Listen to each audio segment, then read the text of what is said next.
ce faux prophète.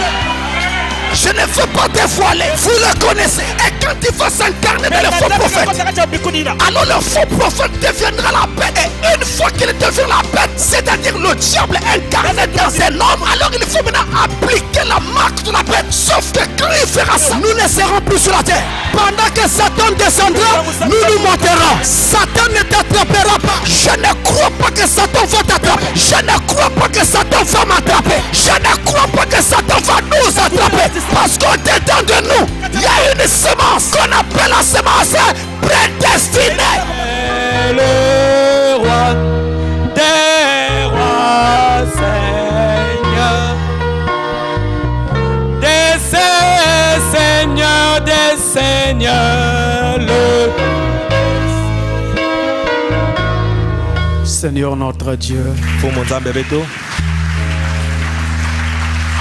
c'est sous le sang de l'agneau que nous nous tenons devant ta face maintenant. Comptons sur toi qui nous a encore donné cette occasion et prions que l'amour de Dieu nous enveloppe tous. Au travers de cette communion aujourd'hui, puisse chaque âme être bénie. Et partout où ira ce message, je prie que chaque âme être aussi bénie. Nous comptons sur toi, sous le sang de l'agneau, au nom de Jésus-Christ. Amen. Je salue tous au nom du Seigneur Jésus-Christ. Aujourd'hui, nous prenons les questions que vous avez posées. Les questions que vous avez posées. Alors, il y en a parmi elles qui sont quand même assez difficiles. Mais nous allons essayer de notre mieux de donner la réponse qui puisse vraiment aider chacun. Et au fur et à mesure que nous allons rentrer dans ces questions, nous allons prendre alors la Bible parce qu'elle nous servira encore ici pour l'exploitation de chacune de ces questions. Alors, comme je dis toujours, si vous avez posé une question et qu'elle n'est pas encore répondue, ça ne veut pas dire que votre question a été mise de côté. Ça signifie simplement que nous n'y sommes pas encore arrivés. Ainsi, nous allons y arriver par la grâce de Dieu. Alors, par exemple, les questions que je vais prendre ici, certains vont constater que ça fait plusieurs jours qu'ils les avaient envoyées. Mais c'est aujourd'hui qu'elles vont être prises. Parce qu'il y en a beaucoup qui tombent comme ça. Alors, nous essayons de faire de notre mieux. Donc, voici pour la première question. Expliquez ces versets. Proverbe 8, versets 22 à 30. Proverbe 8, versets 22 à 30. Alors nous allons essayer de prendre ce passage d'abord dans le livre des Proverbes au chapitre 8. Et nous allons du verset 22 au verset 30. Nous avons ceci. L'Éternel m'a créé la première de ses œuvres. Alors notez bien chaque phrase. L'Éternel m'a créé la première de ses œuvres. La première de ses œuvres. J'insiste. La première de ses œuvres. Avant ses œuvres les plus anciennes. J'ai été établi depuis l'éternité. Dès le commencement. Avant l'origine de la terre, je fus enfanté quand il n'y avait point d'abîme, point de source chargée d'eau, avant que les montagnes soient affermies, avant que les collines existent, je fus enfanté. Il n'avait encore fait ni la terre ni les campagnes, ni le premier atome de la poussière du monde. Lorsqu'il disposa les cieux, j'étais là. Lorsqu'il traça un cercle à la surface de l'abîme, lorsqu'il fixa les nuages en haut, et que les sources de l'abîme jaillirent avec force, lorsqu'il donna une limite à la mer, que les eaux n'en franchissent pas les bords, lorsqu'il posa les fondements de la terre, j'étais à l'œuvre auprès de lui, et je faisais tous les jours ses délices, jouant sans cesse en sa présence, jouant sur le globe de sa terre, et trouvant mon bonheur parmi les fils de l'homme. Et maintenant, non, on peut s'arrêter là parce qu'on a dit jusqu'à 30. Au verset 30 ici, je vais reprendre ce dernier verset s'il vous plaît. Il y a quelque chose qui va déjà nous amener à la réponse. Il est dit au verset 30, j'étais à l'œuvre auprès de lui, et je faisais tous les jours ses délices. L'élément dont on parle ici, il s'agit naturellement de la sagesse. Quand vous allez lire depuis le début du chapitre, on parle de la sagesse. Mais il est dit ici qu'elle était à l'œuvre auprès de lui lorsque Dieu était en train de créer toutes choses. Ça c'est très important. Elle était à l'œuvre auprès de lui. Elle œuvrait pendant que Dieu était en train de créer. Je répète, elle œuvrait pendant que Dieu était en train de créer. Dans Proverbe 8, verset 1, vous verrez très bien qu'il s'agit de la sagesse. Maintenant, à partir du verset 22 jusqu'au verset 30, concerné par la question, alors là on se perd un peu. Il s'agit toujours de la sagesse, mais elle est présentée comme une personne. Elle est personnifiée. Et on montre qu'elle était à l'œuvre auprès de Dieu. Je souligne. Elle œuvrait pendant que Dieu était en train de créer. Je répète encore. Elle œuvrait pendant que Dieu était en train de créer. Je reviens. Dieu était en train de créer par elle. Vous êtes arrivés? Alors je vous amène dans Jean 1. Jean chapitre 1, verset 1 à 4. Au commencement était la parole. La parole était avec Dieu. Et la parole était Dieu. Tout ce qui a été fait a été fait par elle. Rien n'a été fait sans elle. En elle était la vie. Et la vie était la lumière des hommes. Vous dites Amen. Qu'est-ce qui a créé le monde? C'est la parole. Rien n'a été fait sans elle. Et c'est elle qui est présentée dans Proverbe 8 sous le nom de sagesse. Et c'est normal qu'on appelle cela sagesse. Parce que la parole en grec c'est le logos. Et c'est elle qui est sortie de Dieu dès le commencement. Et elle fut créée la première de toutes les œuvres de Dieu. C'est-à-dire quand le grand Elohim voulut créer le monde, il choisit un attribut pour faire ce travail. C'était l'attribut parole, l'attribut logos. Et quand cet attribut fut manifesté, eh bien, elle fut manifestée la première de tous les attributs de Dieu. C'est pourquoi on dit qu'elle est la première de toutes les œuvres de Dieu faites. Elle est la première. Et c'est elle qui a créé le monde. Et c'est par elle que Dieu a créé le monde. Il s'agit de la parole. Il s'agit du logos. Il s'agit du fils. Le fils. On l'appelle aussi le fils quand nous considérons Elohim comme étant le Père. De qui est sortie cette parole-là. Et on dit qu'il est le fils. Et d'ailleurs, nous l'avons vu. Elle a été faite chair, cette parole. Et elle a habité parmi nous. Eh bien, c'est Jésus.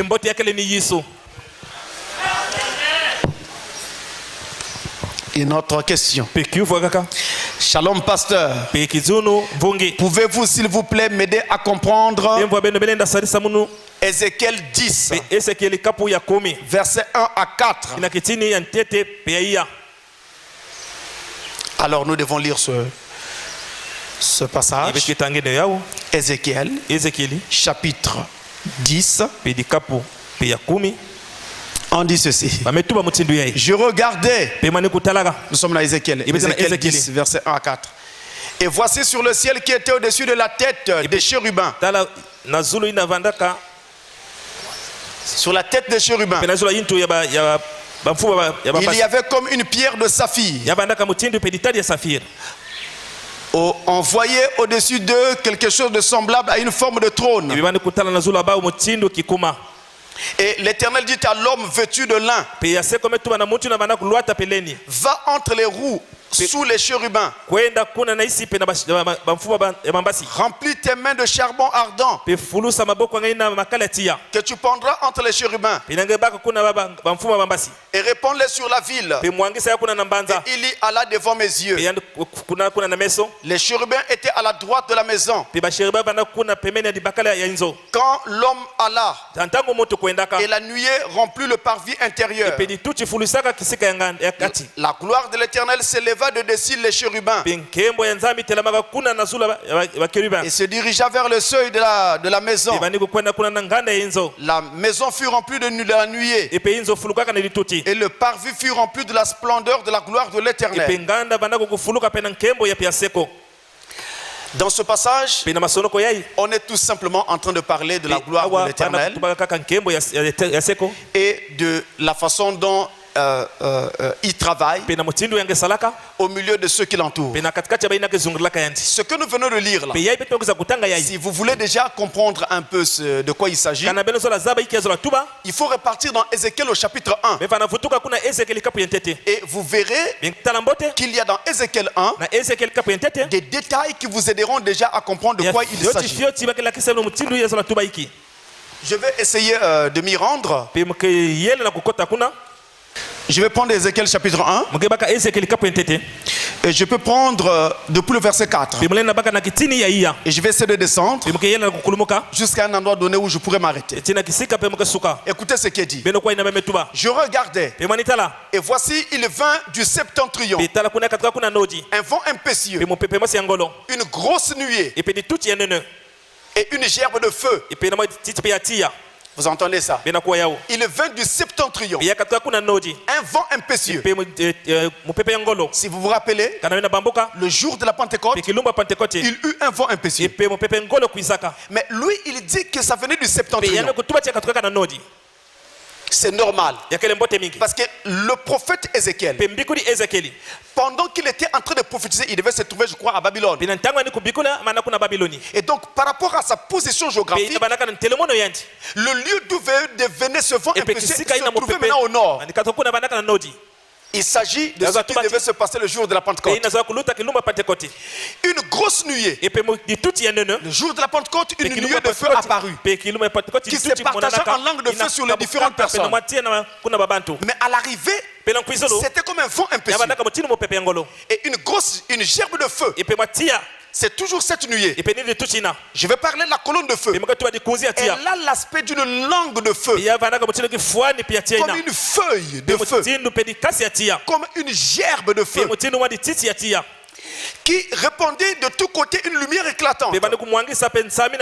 Au centre de laquelle brillait comme de l'airain poli. Sortant du milieu du feu. Au centre encore apparaissaient 4 animaux. Ce sont les 4 êtres vivants. Donc les gardiens du trône de Dieu. Dont l'aspect avait une ressemblance humaine. Oui. Chacun d'eux avait 4 faces. Et chacun avait 4 ailes. Leur pied était droit. Et la plante de leurs pieds était comme celle du pied d'un veau. Ils étincelaient comme de l'airain poli. Donc ils luisaient. Ils avaient l'aspect d'un feu, d'une lumière à la fois. Ils avaient des mains d'hommes sous les ailes à leurs quatre côtés. Et tous les quatre avaient leur face et leurs ailes. Leurs ailes étaient jointes l'une à l'autre. Rappelez-vous le tabernacle de Moïse. Comment les ailes des chérubins devaient se toucher. Ils ne se tournaient point en marchant. Mais chacun marchait droit devant soi. Quant à la figure de leur face, ils avaient tous une face d'homme. Tous quatre une face de lion à droite. Tous quatre une face de bœuf à gauche. Et tous quatre une face d'aigle. Je m'arrête un instant ici. Vous voyez, tous les quatre avaient les quatre faces. Or, ces quatre onctions-là, non seulement que ça représente les quatre gardiens du trône de Dieu, mais ça représente aussi les différentes manifestations du Saint-Esprit. Et quand cette onction travaille, et bien cette onction-là travaille aussi avec les ministères. Mais remarquez que chaque animal avait toutes les faces. Voilà pourquoi chaque ministère peut tout faire. Un pasteur peut enseigner. Un pasteur peut prêcher. Un pasteur peut évangéliser. Seulement il ne peut pas enseigner comme un docteur. Mais il va aller à un certain niveau. Pourquoi Dieu fait ça? C'est pourquoi c'est dans une localité donnée. Vous n'avez pas tous les ministères. Vous n'en avez qu'un seul. Eh bien, par ce ministère-là, il va vous amener à la perfection. Parce que ce ministère sera capable de faire trois choses. Il sera capable d'exhorter. Il sera capable d'enseigner. Et il sera capable de prêcher. Il fera ces trois choses-là. Il ne pourra pas le faire selon la spécialité des autres ministères. Mais il fera quand même à un certain niveau, afin que le peuple ait quelque chose qui leur permette d'avoir tout ce qu'il faut pour être prêt pour rencontrer Jésus. C'est pour cette raison qu'il a fait cela. Je continue. L'aspect de ces animaux, sur verset 13, ressemblait à des charbons de feu ardent. C'était comme l'aspect des flambeaux. Et ce feu circulait entre les animaux. Il y jetait une lumière éclatante. Et il en sortait des éclairs. Et les animaux couraient et revenaient comme la foudre. Je regardais ces animaux. Et voici, il y avait une roue sur la terre. On arrive à cette roue. Dans le passage que vous avez indiqué, on retrouve ces roues-là. C'est pourquoi je vous ai dit qu'il fallait commencer par Ézéchiel 1. J'arrive, mes amis. Je regardais ces animaux. Et voici, il y avait une roue sur la terre. Près des animaux. Devant leurs quatre faces. À leur aspect et à leur structure. Ces roues semblaient en chrysolite. Et toutes les quatre avaient la même forme. Leur aspect et leur structure étaient tels que chaque roue paraissait être au milieu d'une autre roue. Je m'arrête encore là. C'est ça qu'on appelle le mystère de la roue dans la roue. Mais je n'ai encore rien dit. En cheminant, elles avaient de leurs quatre côtés. Elles allaient de leurs quatre côtés. Et elles ne se tournaient point dans leur marche. Elles avaient une circonférence et une hauteur effrayante. Et à leur circonférence, les quatre roues étaient remplies Dieu tout autour. C'était des roues avec des yeux. C'est paradoxal. Quand les animaux marchaient, les roues cheminaient à côté d'eux. Quand les animaux s'élevaient de terre, les roues s'élevaient aussi. Ils allaient où l'esprit les poussait à aller. Et les roues s'élevaient avec eux. Car l'esprit des animaux était dans les roues.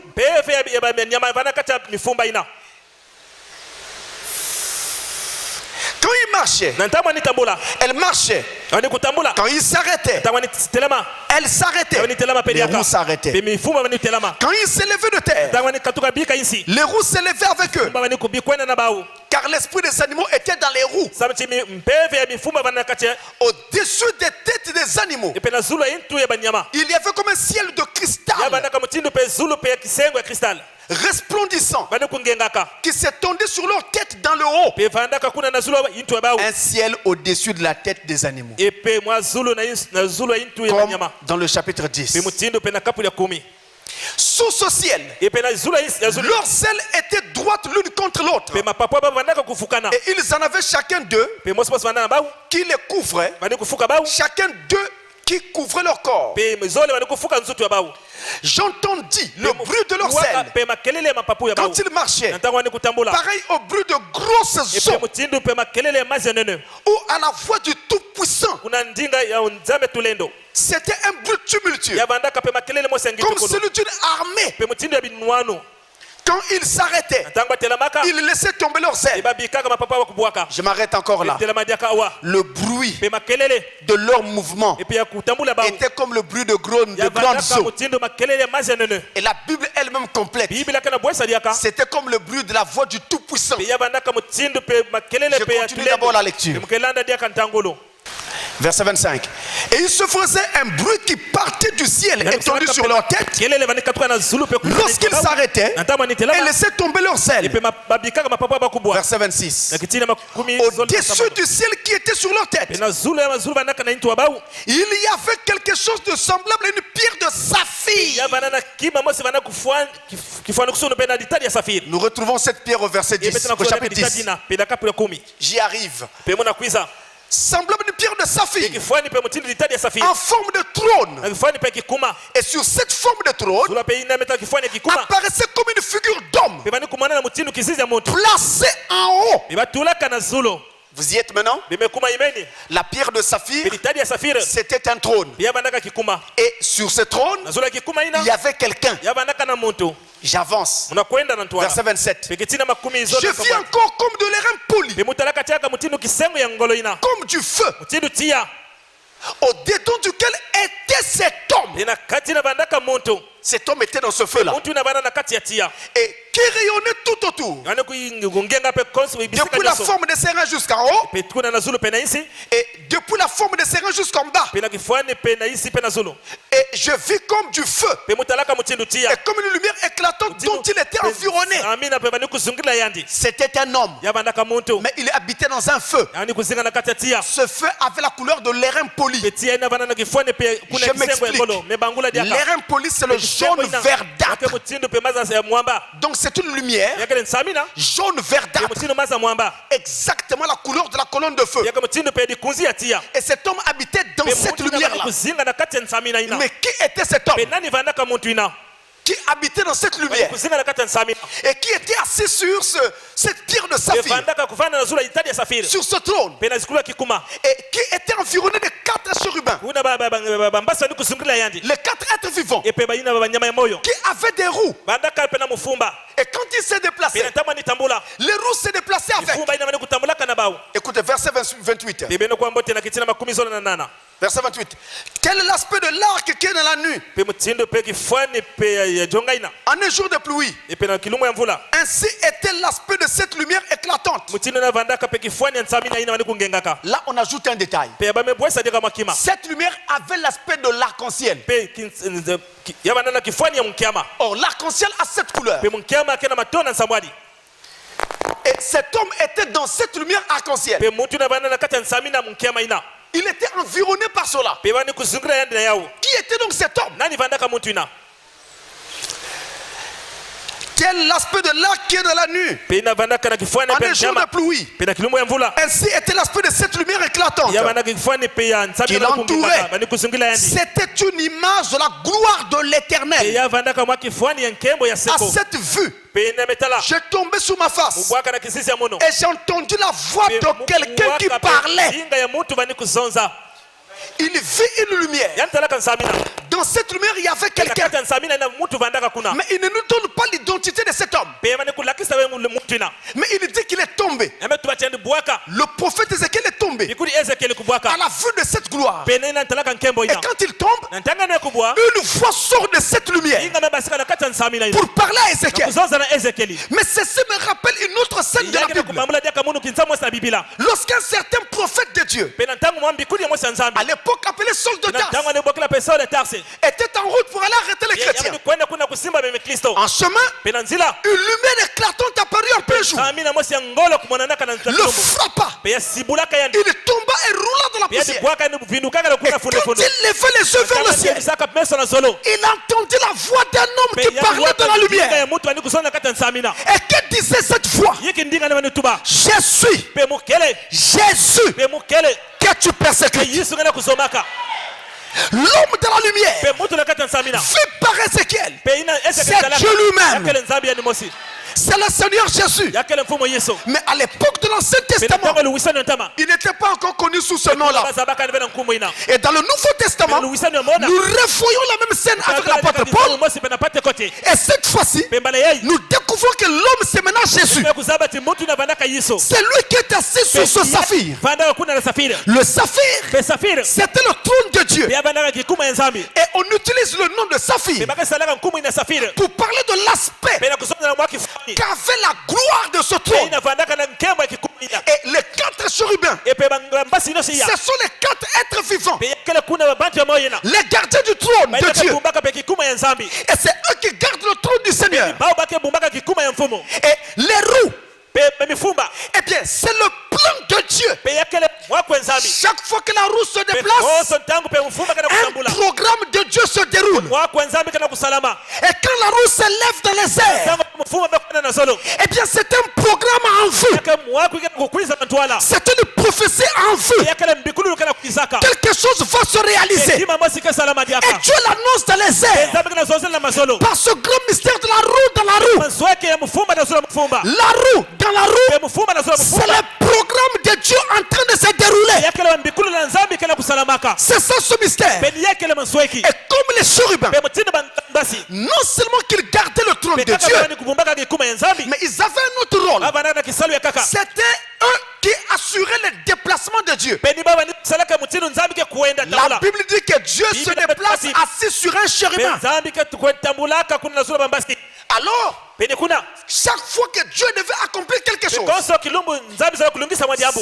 il devait se déplacer. La roue devait tourner pour que ce programme de Dieu se réalise. Et l'esprit, la Bible dit l'homme vêtu de lin. Dans votre Ézéchiel 10, il lui fut dit, passe au milieu des roues. On dit à l'homme vêtu de lin. Dans votre question, passe au milieu des roues et va prendre les charbons ardents et jette-les sur la ville. L'homme vêtu de lin, dans la Bible, c'est le Saint-Esprit.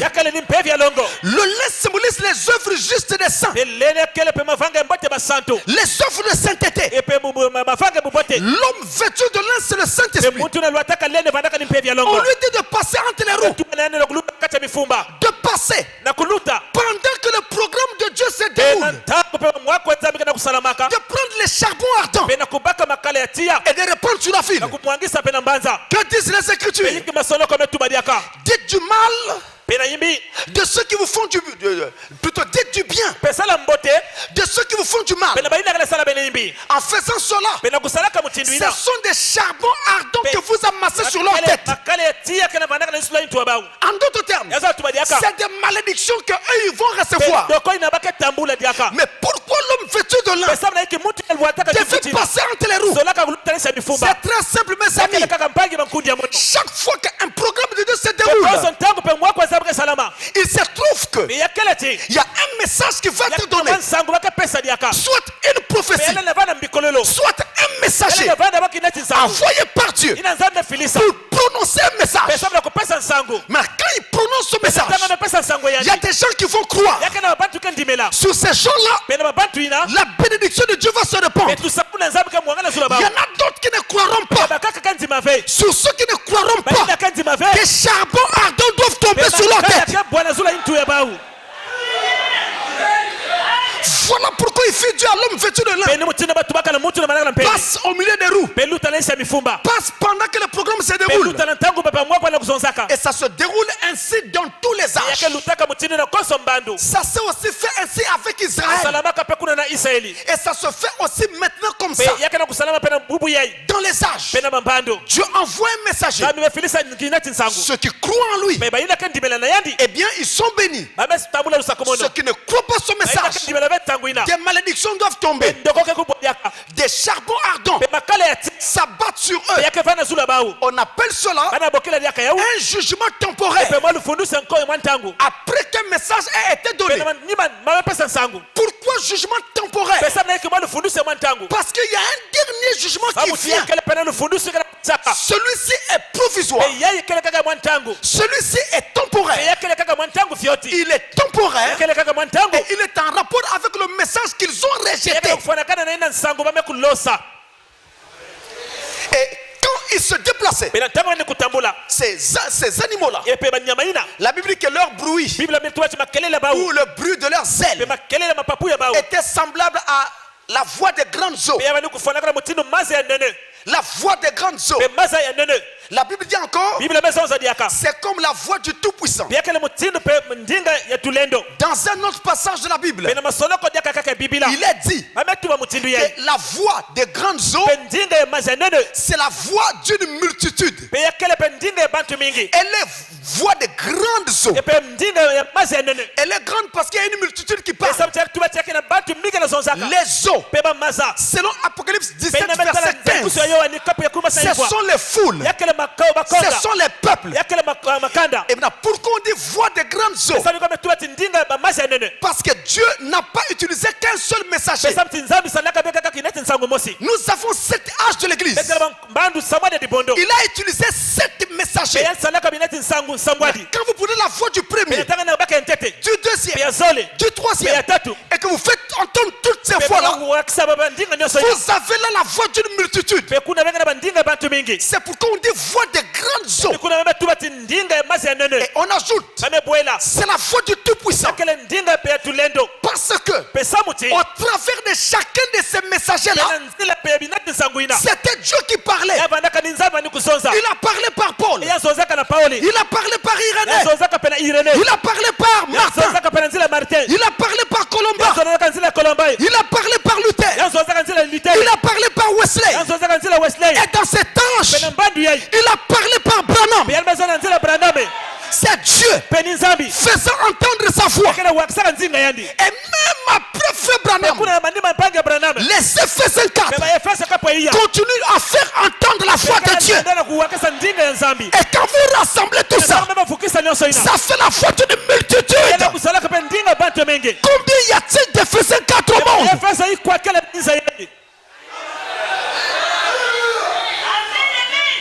Vous voyez, associé à ces messages-là, vous avez votre voix de grande eaux.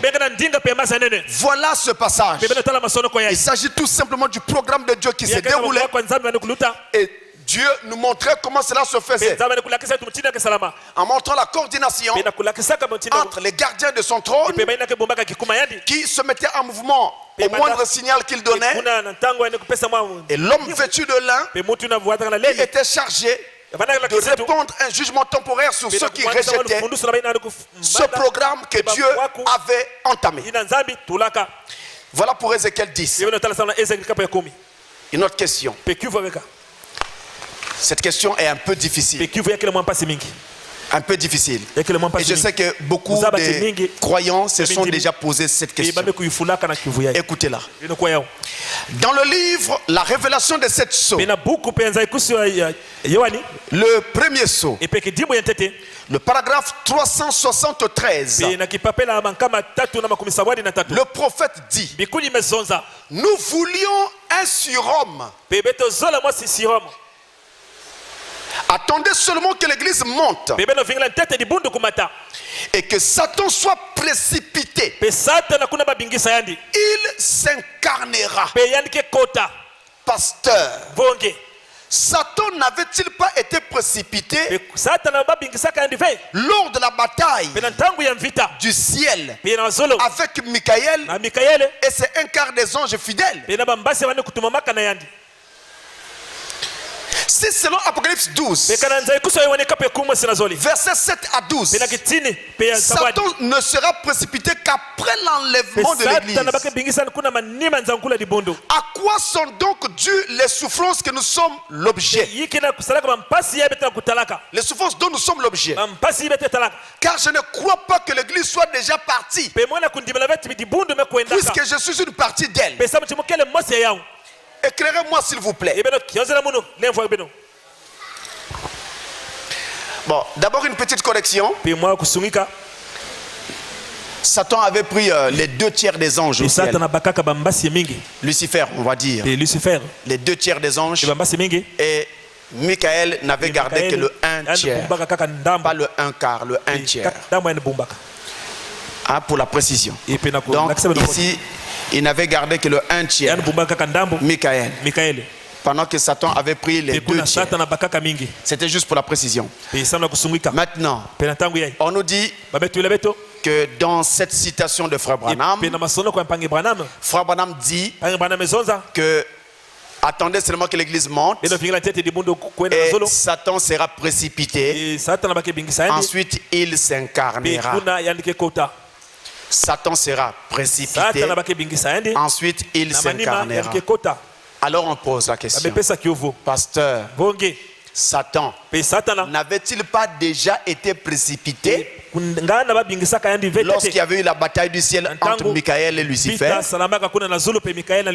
Si Satan va être précipité après l'enlèvement, alors d'où viennent les souffrances que nous connaissons sur la terre maintenant? Vous suivez? Satan n'a-t-il pas déjà été précipité? Eh bien, je réponds oui. Satan avait déjà été précipité. On prend les choses une à une, soit clair, pour que ça soit clair. Une à une pour que ça soit clair. Donc, Satan avait bel et bien été précipité lorsque il y avait eu la bataille dans le ciel. Moi, je vais vous amener à une écriture. Parce que là, Frère Branham dit qu'une fois que l'église sera enlevée, alors Satan sera précipité. Après que l'église sera enlevée.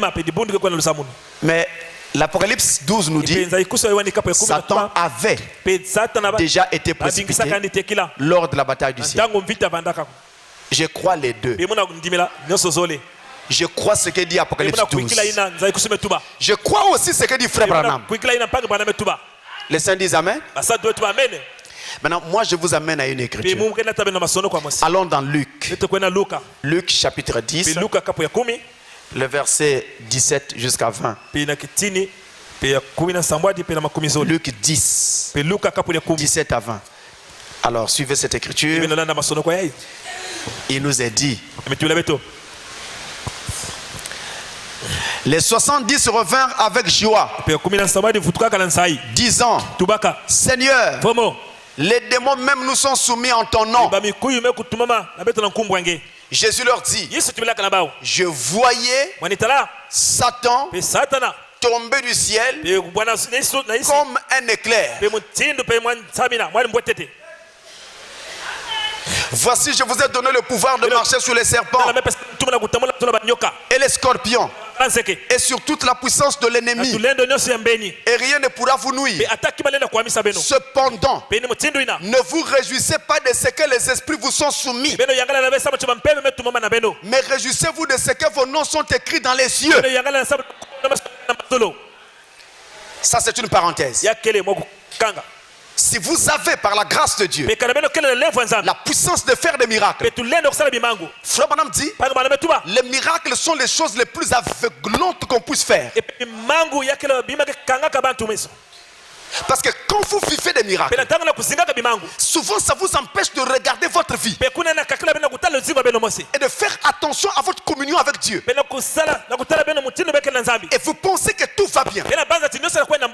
J'étais en train de parler à une sœur pentecôtiste et je lui disais, vous, le problème que vous avez, vous ne prenez pas le temps de vous laisser enseigner par la parole.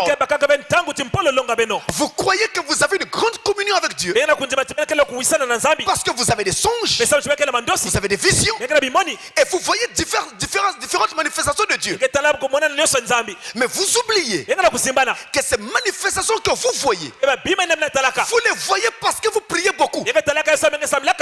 Mais ça n'a rien à voir avec la révélation de la parole.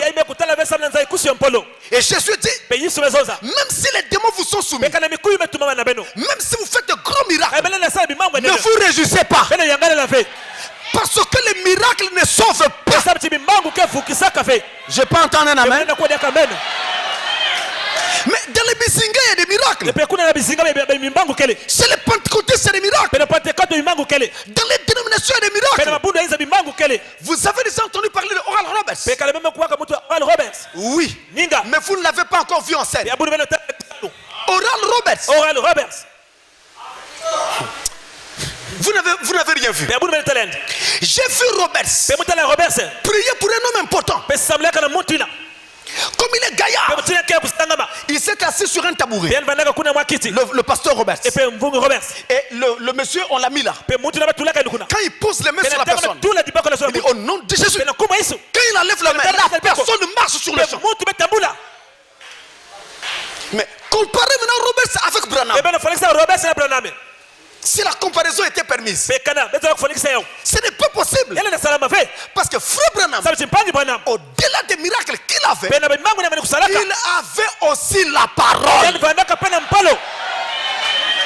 Et c'est ça qui fait la différence entre nous et les dénominations. Nous avons la parole. Donc même si je vois un miracle, je bénirai Dieu, je sanctifierai Dieu, mais je ne dois pas me réjouir à cause de cela. Je dois me réjouir à cause d'une chose, la prédestination. Oh, que dit l'Écriture? Là où sera le cadavre, c'est là que s'assembleront les aigles. Si tu es un fils de Dieu prédestiné, tu dois reconnaître le message de ton jour.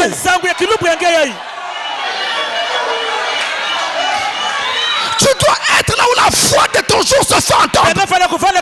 C'est ça la preuve de la prédestination.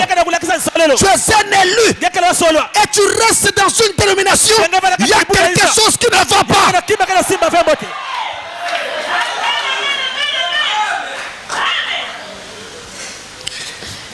Maintenant, dans ce passage, Jésus dit, quand les apôtres priaient pour les malades, je voyais Satan tomber du ciel. On pourrait dire, je voyais Satan être précipité. Une petite parenthèse. Pendant que je parle là, le diable est en colère. Parce que je parle de lui en mal. Et il n'aime pas ça. Je parle sérieusement. Je parle sérieusement. Et il n'aime pas ça. Pendant que je parle là, il est vraiment en colère. Et il se dit, pourquoi ils ne disent pas ça de leur Jésus, seulement de moi? Mais parce que Jésus est le tout puissant. Lui, Satan, il est le tout faible. Amen. Quelqu'un dit Amen. Jésus est tout puissant. Jésus est. Satan est. Les saints disent Amen. Même dans vos maisons, rappelez-vous, Jésus est. Satan est. Alléluia. Et ça, c'est la vérité. Entre la lumière et les ténèbres, qu'est-ce qui est plus fort? Le plus fort, c'est celui qui chasse l'autre. Prenez une maison avec des grandes ténèbres partout.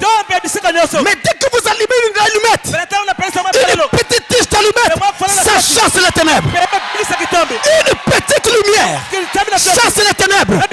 Or toi, tu as une petite lumière en toi. Même si elle est encore petite, elle va chasser les ténèbres partout. Alléluia. Je veux entendre un amen.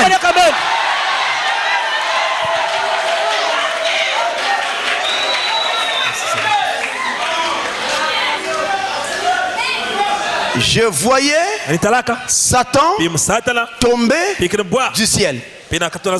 On pourrait dire, je voyais Satan être précipité. Alors moi je repose la question. Satan là finalement il est précipité combien de fois? Il est précipité combien de fois? Précipité lors de la bataille dans le ciel. Frère Branham dit qu'il sera précipité après l'enlèvement. Et là Jésus dit, quand les apôtres priaient pour les malades, Satan était précipité du ciel.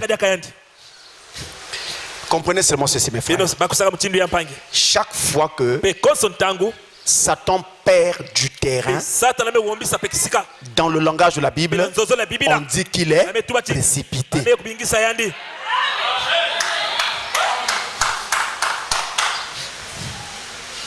Quand il perd du terrain, quand il quitte une position ou une autre, on dit qu'il est précipité, tout simplement. Et avec l'enlèvement, Satan en fait son but, c'est d'être déjà pleinement à l'œuvre sur la terre. Mais maintenant il ne peut pas encore. Pourquoi? Parce qu'il y a une présence sur la terre qui le dérange.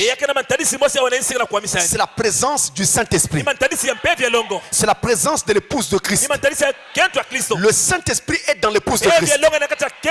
Depuis que le Saint-Esprit était tombé le jour de la Pentecôte, il n'était jamais reparti au ciel. Il est encore sur la terre. Il habite dans le cœur des croyants. D'âge en âge, il va d'un croyant à un autre. Donc pendant que je parle là, le Saint-Esprit est dans la ville de Pointe-Noire. Vous me croyez? Mais le Saint-Esprit est en toi. Tu es dans Pointe-Noire. Le Saint-Esprit se trouve ici. Le Saint-Esprit est en France. Dans les croyants de là-bas. Aux États-Unis. Dans les croyants de là-bas. En Russie. Dans les croyants de là-bas. Donc cette présence de Dieu sur la terre par l'épouse empêche Satan de travailler. Maintenant, quand Dieu va enlever l'épouse de la terre et va l'amener au ciel par l'enlèvement, le terrain sera libre. Alors Satan va quitter là où il est. Il va changer de position pour venir maintenant dans le faux prophète. Vous connaissez ce faux prophète? Je ne veux pas dévoiler. Vous le connaissez. Et quand il va s'incarner dans le faux prophète, alors le faux prophète deviendra la bête. Et une fois qu'il devient la bête, c'est-à-dire le diable incarné dans un homme, alors il faut maintenant appliquer la marque de la bête. Sauf que quand il fera ça, nous ne serons plus sur la terre. Pendant que Satan descendra, nous monterons. Satan ne t'attrapera pas. Je ne crois pas que Satan va t'attraper. Je ne crois pas que Satan va m'attraper. Je ne crois pas que Satan va nous attraper.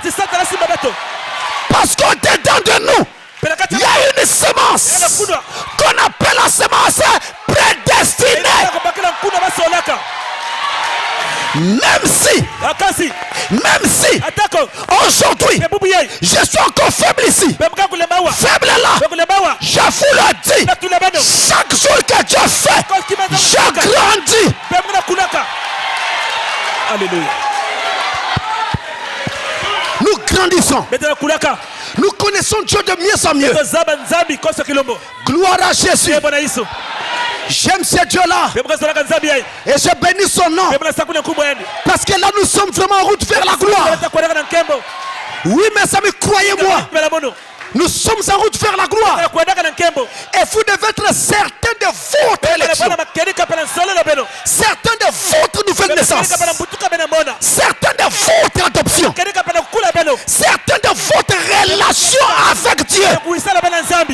Ne laissez pas un homme se mettre entre vous et Dieu. Même pas une église. Même pas un pasteur. Allez de l'avant sans vous occuper des hommes.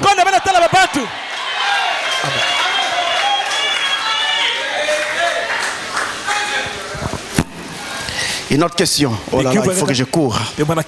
Shalom pasteur. Je voudrais savoir, quand Frère Branham dit que toutes les erreurs commises ici-bas seront corrigées dans le millénium, cela veut dire quoi?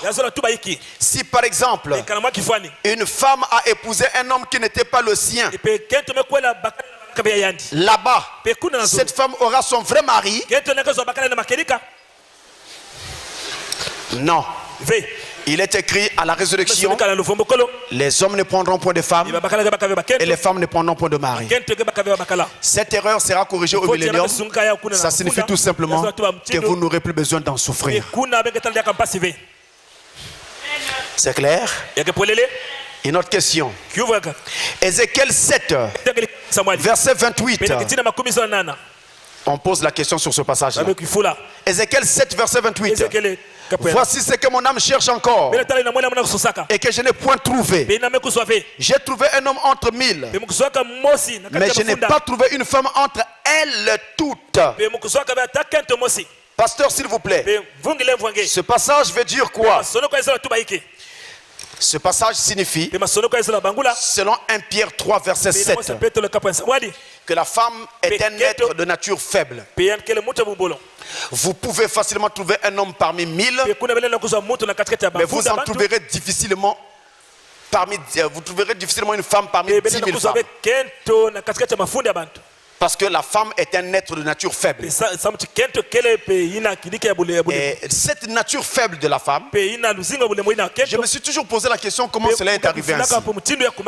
Mais d'abord, il faut noter que dès le départ, quand Dieu était en train de créer, il avait créé Adam, qui était à la fois mâle et femelle en esprit, dans son esprit. Maintenant, quand il a créé Ève, il a retiré l'esprit femelle qui était dans Adam. Et cet esprit femelle était déjà fait de façon à être inférieur à l'esprit masculin. Et il plaça cet esprit dans Ève. Maintenant, vous constaterez que l'esprit masculin n'a pas migré. Mais c'est l'esprit féminin qui migra, qui fit un mouvement. Est-ce que c'est ça qui a fait que la femme soit toujours un peu instable? On ne sait pas trop. Mais il y a une difficulté comme ça que les femmes ont par rapport aux hommes.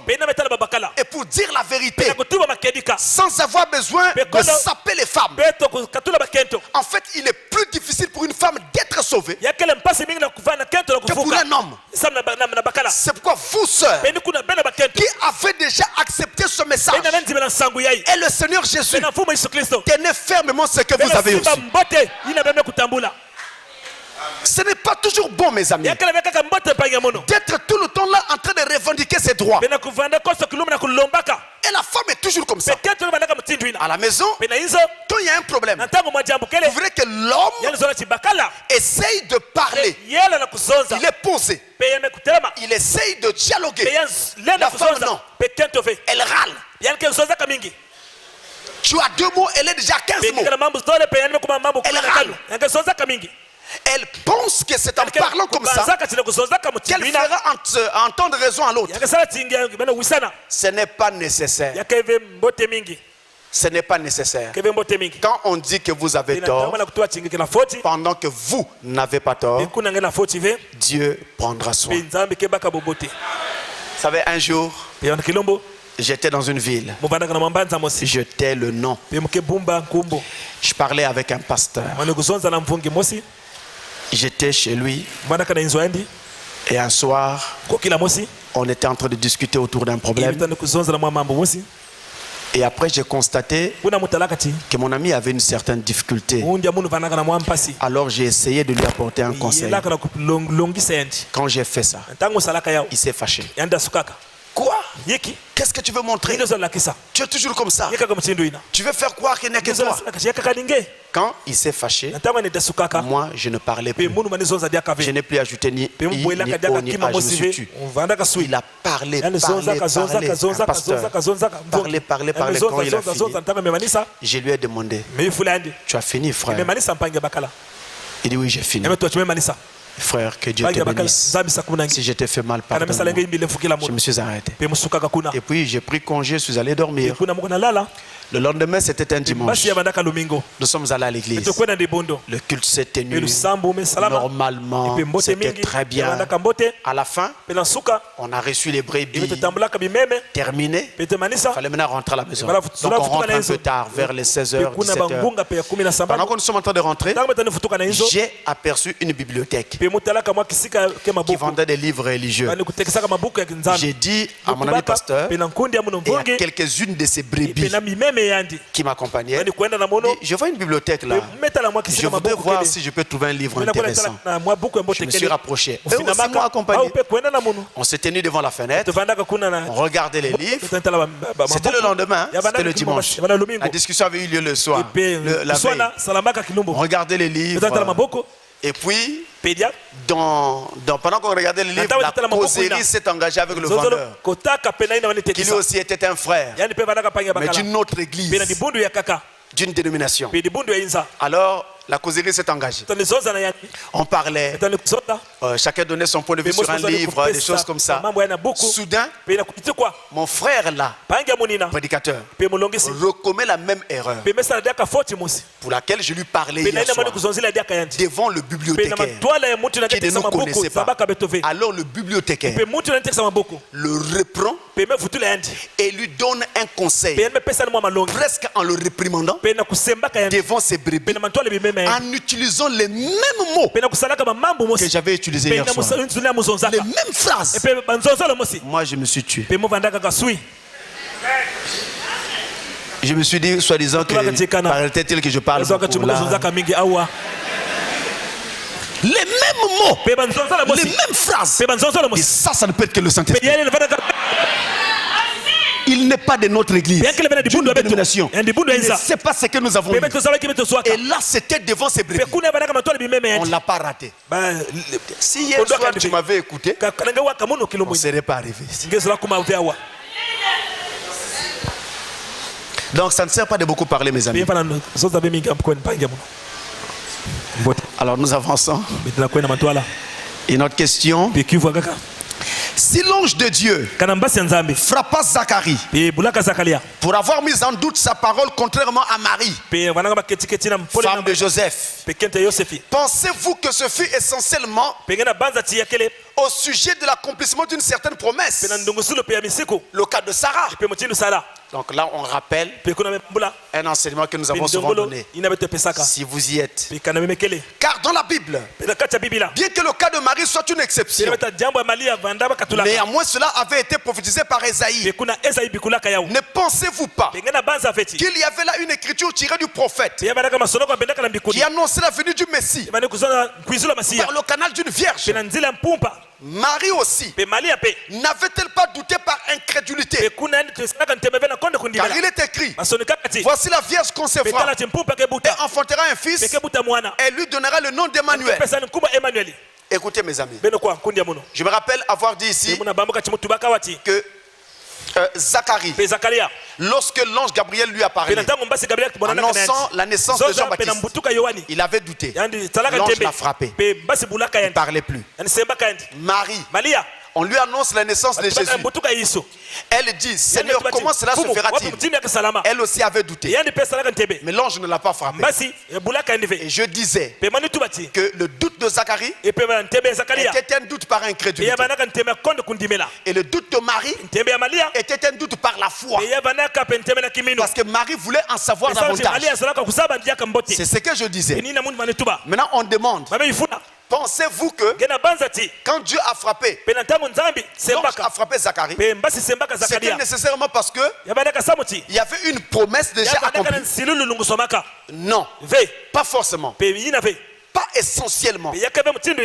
Zacharie a été frappé essentiellement parce que il a osé mettre en doute la parole d'un archange, pas n'importe lequel, un archange qui se tient devant Dieu, c'est-à-dire qui venait là fraîchement avec la parole sortant du trône. Lui il doute. C'est pourquoi il fut frappé. C'est la raison principale. On ne peut pas douter de ce que Gabriel dit. Gabriel n'est pas n'importe quel ange. Quand Gabriel se tient quelque part, c'est qu'il y a du sérieux. Et d'ailleurs, Gabriel n'apparaît jamais pour des petits faits. C'est toujours pour des faits en rapport avec le plan de la rédemption. Et oser mettre en doute la parole de Gabriel, c'est mettre en doute la parole de Dieu lui-même. C'est pourquoi il fut frappé. Maintenant, de l'autre côté, il fut frappé avec raison. Parce que il était censé déjà avoir un exemple comme ça dans l'Ancien Testament, où une femme stérile qui avait passé l'âge de mettre au monde avait pu mettre au monde Sarah. Il était sacrificateur. Il enseignait Israël. Il en a fait un exemple. Oh, dans le cas de Marie, jamais dans l'histoire une vierge n'avait conçu. C'était la première fois qu'on avait ce cas. Voilà pour les précisions à propos de cette question. Écoutez ceci.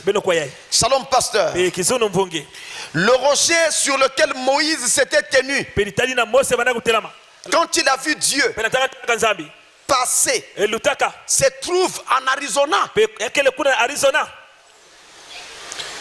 Référence Dieu dévoilé. Paragraphe 47 et 48. Mettez-nous ça à l'écran. Est-ce une source fiable? Le croyez-vous, pasteur? Oui, je crois ce que Frère Branham dit. S'il dit que c'est en Arizona, moi je dis Amen. J'ai venu changer. Je n'en ai pas le pouvoir. On va d'abord lire ça. Si c'est Arizona, je dis Amen. Tant pis pour ceux qui ne vont pas croire. On va lire, frère. Dieu dévoilé, ça est là devant. Paragraphe 47 et 48. Écoutez, c'est Dieu dévoilé du 14 juin 1964. 14 juin 1964. Paragraphe 47 et 48. Écoutez. Une fois Moïse a désiré voir Dieu. Et Dieu lui a dit de se tenir sur le rocher. Et sur le rocher, Moïse s'est tenu là. Et il a vu Dieu passer. Et son dos ressemblait à un dos d'homme.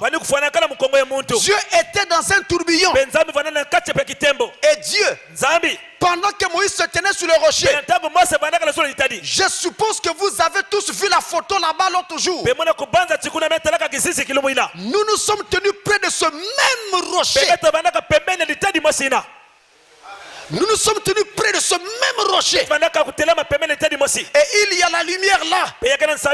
L'ange de l'Éternel, à l'endroit précis où cela a claqué, elle est là, sur le tableau d'affichage en ce moment encore. L'événement dont parle Frère Branham ici, où ils se sont tenus près de ce même rocher, se trouve justement en Arizona. Et je dis Amen. Moïse était en Arizona. Mais attendez, vous voulez que je change? Frère Branham dit, ils se sont tenus près du même rocher quand la lumière a apparu. Et il parle d'une scène qui a eu lieu justement en Arizona. Je vais faire quoi? Combien disent Amen avec moi? Donc il y a beaucoup de gens qui ne croient pas Frère Branham. Attendez, combien disent Amen? Moi je dis Amen. Je crois.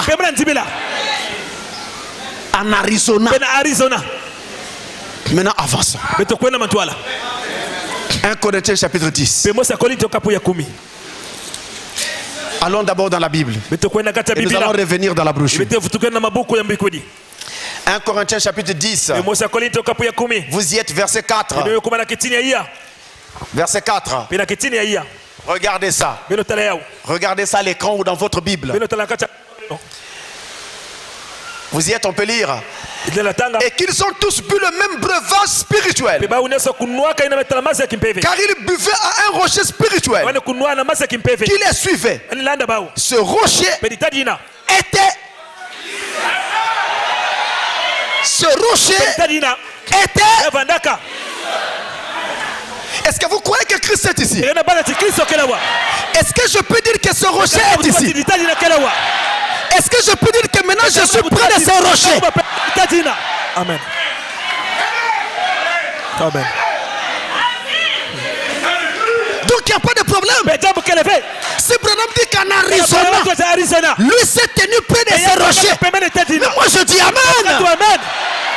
Parce que Christ n'est pas physique. Christ est spirituel. Christ est partout. Il est à Pointe-Noire. Il est en France. Il est en Italie. Il est en Bazandunga. Partout où vous voulez.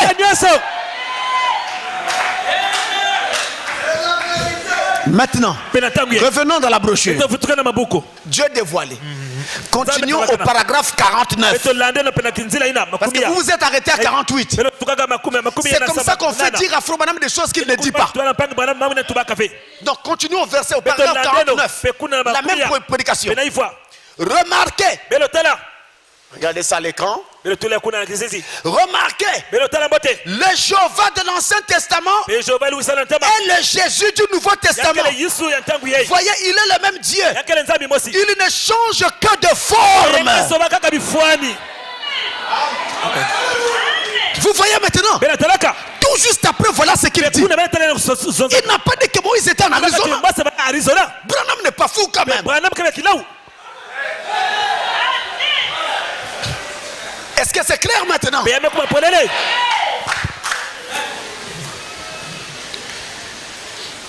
Une autre question. Shalom pasteur. Le rocher sur lequel Moïse s'était tenu. Toujours le rocher. Oh non, ça c'est déjà pris. Il dit, écoutez. Shalom pasteur. Je lisais tranquillement la vision de Frère Branham sur l'au-delà. Quand soudain une question vint à mon esprit. Croyez-vous qu'un saint peut sortir de son corps et voir celui-ci étendu sur un lit?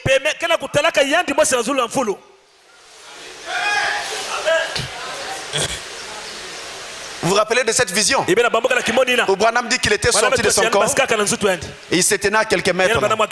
Et il voyait son corps étendu sur le lit et Meda qui tournait dans la chambre. Vous avez déjà entendu parler de ça? Croyez-vous qu'un saint peut sortir de son corps et voir celui-ci étendu sur un lit? Très souvent, nous rencontrons des gens qui critiquent le prophète en disant que ce fut un magicien. Et sans doute qu'il qualifierait cette expérience d'un voyage astral. Comment appréhender, sinon interpréter cette vue de l'esprit?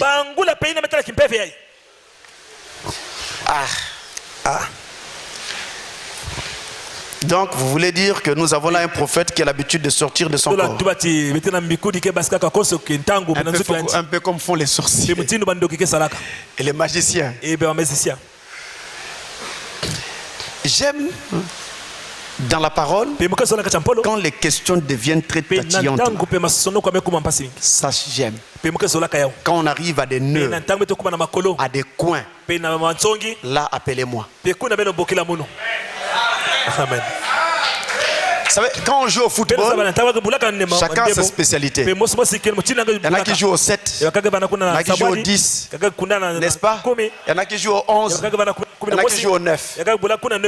Mais quand l'ailier là-bas a tout dribblé la finale, donne la balle au centre. Donnez ça au 10. Donnez seulement au 10, la balle sera dans le filet. Amen. Amen. Donc là, quand ça devient comme ça, moi j'aime. Là, ça m'intéresse. Écoutez bien, on dit ceci. Comment un saint peut-il quitter son corps et regarder son corps étendu sur le lit? Très bien. Alors, nous allons dans la Bible. Dans 2 Corinthiens, je suis bientôt en train de terminer. Dans 2 Corinthiens chapitre 12. Corinthiens chapitre 12, versets 1 à 4. Il faut se glorifier. Cela n'est pas bon. J'en viendrai néanmoins à des visions et à des révélations du Seigneur. Je connais un homme en Christ qui fut, il y a 14 ans, ravi jusqu'au 3e ciel. Si ce fut dans son corps, je ne sais. Si ce fut hors de son corps, je ne sais. Dieu le sait. Et je sais que cet homme, si ce fut dans son corps ou sans son corps, je ne sais. Dieu le sait. Fut enlevé dans le paradis et qu'il entendit des paroles ineffables qu'il n'est pas permis à un homme d'exprimer. Ça, c'est dans la Bible. Ici, il s'agit de l'apôtre Paul. C'est aussi un magicien. Si Dieu a fait ça avec un homme dans la Bible, ne peut-il pas refaire ça encore une autre fois? Il dit, j'en viens à des visions. J'en viens à des révélations du Seigneur. Je connais un homme, parler de lui-même, qui fut en ravi jusqu'au 3e ciel. Mais quand il fut ravi, est-ce qu'il était dans son corps? Je ne sais pas. Est-ce qu'il n'était pas dans son corps? Je ne sais pas. Il dit, je ne peux pas vous le dire. Mais il fut ravi. Comment expliquer ça? Il est déjà arrivé à Frère Branham. Il est dans une vision. Pendant qu'il est en train de voir une vision, il y a sa femme qui est à côté, qui est en train de le regarder. Il salue un frère dans la vision. Shalom frère. Je prends un nom. Shalom frère Wood. Shalom, comment tu vas? Après, dans le vide, il voit la main de son mari qui fait ça. Shalom frère, comment tu vas? Après, terminé, la vision continue. Quelques minutes après, le frère qu'il vient de saluer frappe à la porte. Le même frère. Il arrive. Il ne peut plus saluer Frère Branham parce qu'il est dans une vision. Personne ne doit l'arrêter. Donc Dieu a fait saluer Frère Branham, ce frère-là, avant qu'il n'arrive, parce qu'il savait que quand il va arriver, Frère Branham ne pourra pas le saluer. Il a salué d'avance.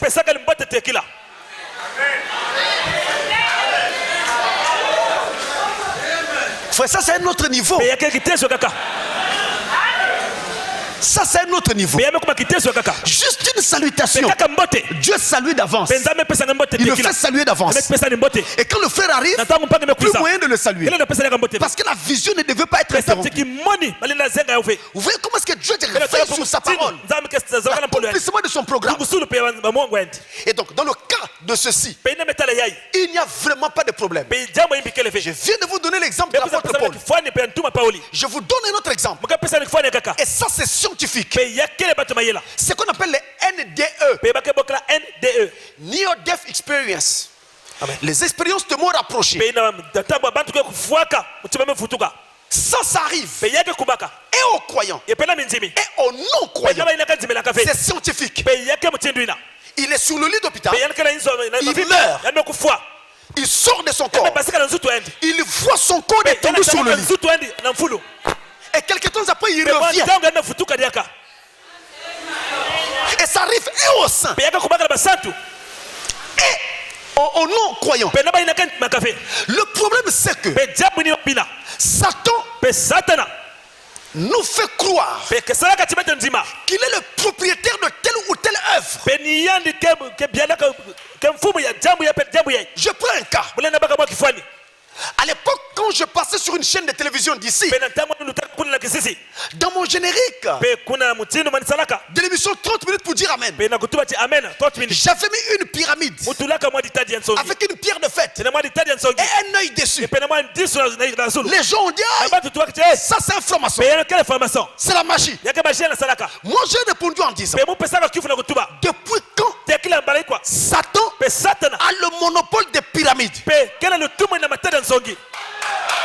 Depuis quand Satan en a l'exclusivité? Et d'ailleurs, est-ce qu'il est le premier à avoir fait des pyramides? Depuis le commencement, le peuple faisait des pyramides.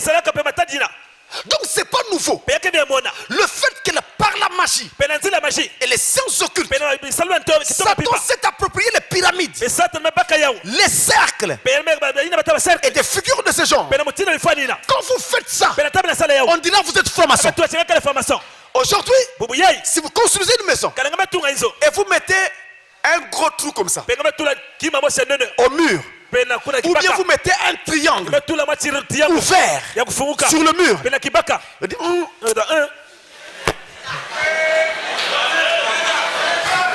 il y a un frater qui habite ici. C'est comme ça on les appelle, un frater. Il y a un frater qui habite. Mais depuis quand un trou dans le mur signifie franc-maçonnerie? Nous sommes devenus trop courts à la compréhension. Décidez trop courte. Qui vous a appris ça? Mais repartez dans l'histoire. Regardez les arts de construction. Regardez quand ça a commencé. Par qui et comment. Donc quand Satan vient prendre une chose, il se l'approprie. Alors on va dire que c'est du diable. Tenez, la Bible, ce livre sacré, est aussi utilisé par les sorciers et les magiciens. Donc c'est un mauvais livre. Nous nous trompons largement. Prenons le cas des tapis roulants. Les gens vont dans les sciences occultes. Ils étudient. Après, ils ont la possibilité d'avoir des tapis roulants. Il est ici, claque les doigts, il disparaît. Tapis roulant, il est encaillé. Maintenant, si un saint fait ça, on dirait qu'il est rentré. Frère. Mais Philippe,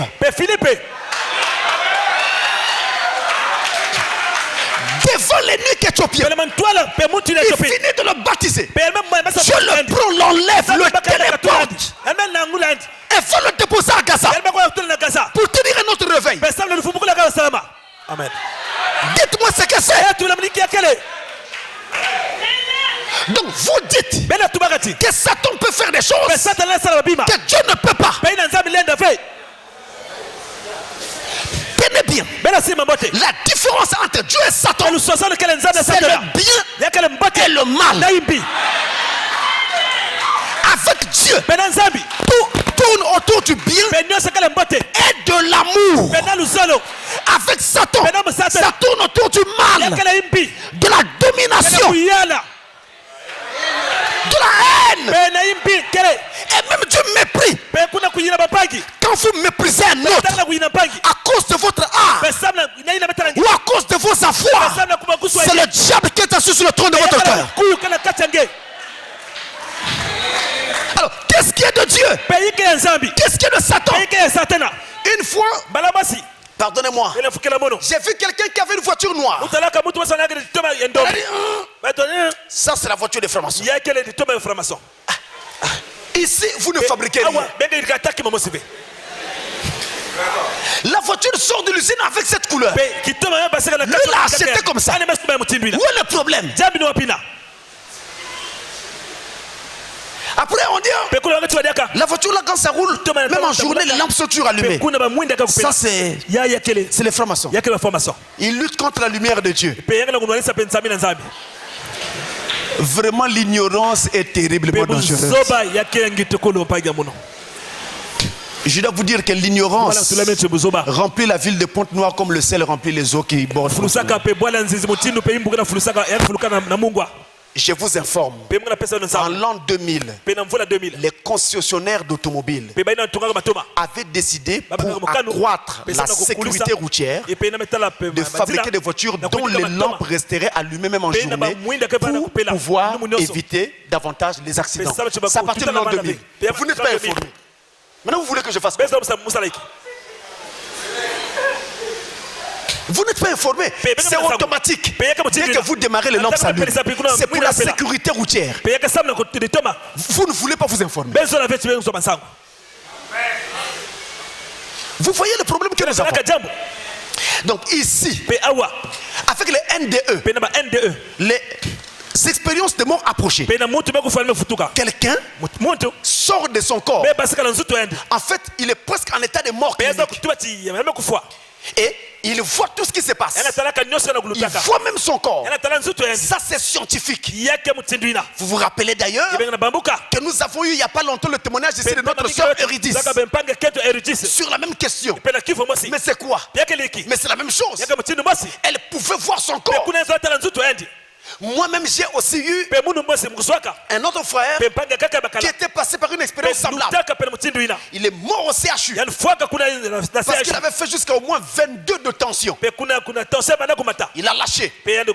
Quand les gens sont en train de pleurer autour, lui, il se retrouve dans un endroit où il y avait une grande plaine. Il était debout. Ses mains suivaient la couture de son pantalon.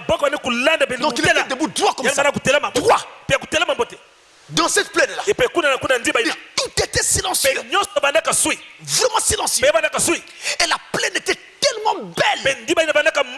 L'herbe paraissait taillée au même niveau. Fleurs vertes. Des fleurs et tout. Il n'y a pas moyen de décrire cette beauté. Après soudain, on est venu le prendre. On l'a amené. Il se retrouve comme dans une maison. Et on lui dit, il n'est pas encore temps que tu viennes. Je souffre trop là-bas. Il faut que je vienne. Il dit non, il n'est pas encore temps. Il faut que tu repartes. Il dit, mais je ne connais pas le chemin. C'est souvent ce que tous disent. Je ne sais pas comment repartir. On lui dit, il faut seulement que d'abord tu acceptes de repartir. Après tu repartiras. Vous voyez? Vous voyez le principe? Il faut que tu acceptes de repartir. Après tu repartiras. Même pour la mort, c'est pareil. Si tu n'acceptes pas de mourir, tu ne mourras pas avant le temps de Dieu. Alléluia. Et quand il a dit, bon, ça va, il faut que je rapporte. On lui a dit, tu viendras plus tard. Alors la colonne de feu lui dit, suis-moi. Quand la colonne de feu se déplace, lui aussi il fait un mouvement. Et la colonne de feu arrive à un endroit où il y avait comme une sorte de porte.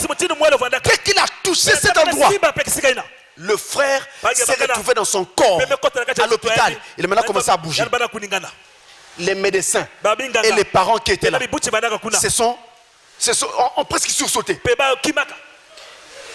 Et alors, on a commencé à lui assurer quelques traitements. Et quelques jours après, il sort de l'hôpital. Quand il sort, il a attendu quelques jours qu'il reprenne des forces. Il a organisé un repas chez lui. Il a appelé tous les pasteurs de l'église où nous étions, les ministres et certains frères et sœurs chez lui. Et il nous a rendu ce témoignage. Avant qu'il ne fasse ça, il y a un truc très bizarre que j'avais constaté. Parce que le frère là était orgueilleux comme il y en a. Parce qu'il avait beaucoup d'argent. Mais un jour, j'allais à l'église pour prêcher. C'était mon tour ce jour-là. Alors j'étais devant, lui il était derrière. Quand il m'a aperçu, il s'est dépêché de me rattraper. Il me rattrape, il dit, pasteur, c'est moi qui dois amener ce sac. J'entends la voix, je regarde le visage. Ah, celui-là, le sac là. Je ne comprenais plus rien. Dis bon, j'ai laissé. Il a pris le sac. Il l'a mené jusqu'à l'église. Quand j'ai vu ça, j'ai su que quelque chose s'était passé. Et après, il nous a rendu ce témoignage. Les choses de Dieu ne sont pas toutes explicables. Les expériences de ce genre existent. Et ne pensez jamais qu'il n'y a que Satan qui peut faire ceci ou cela. D'ailleurs, le prophète dit, permettez-moi de me lâcher un peu. Le prophète dit, un fils de Dieu, né de nouveau, est un homme mystique. Amen. On ne vous comprend pas. On ne peut pas vous comprendre. Il y a une lumière qui vous enveloppe. Le jour tout comme la nuit. Quand vous dormez, cette lumière est là. Elle tourne dans la chambre. Elle tourne dans la chambre. Où passera le sorcier? Où passera le féticheur? Où passera le magicien? Frère, je vous le dis, elle tourne là dans la chambre. Vous êtes compliqué. Le problème c'est que vous ne voulez pas prendre conscience de ça. Et chaque jour nous venons à l'église parce que Dieu veut que nous puissions en prendre conscience jusqu'à ce qu'on intègre ces choses. Alors vous deviendrez des créateurs. Vous serez capable de parler et la chose arrivera. Alléluia. Voilà où Dieu nous amène. Jésus notre Dieu. On ne le comprenait pas. Traitez-le de magicien. Appelez-le comme vous voulez. Mais c'est la puissance de Dieu. Il parle, ça arrive. Il parle, ça arrive. Il prie, ça arrive. Or nous, quand nous prions, déjà quand je prie, je me dis, je ne sais pas si ça va arriver ou pas. Mais ça n'arrivera pas. Parce que j'ai doute dès le départ. Enlevez ces doutes-là.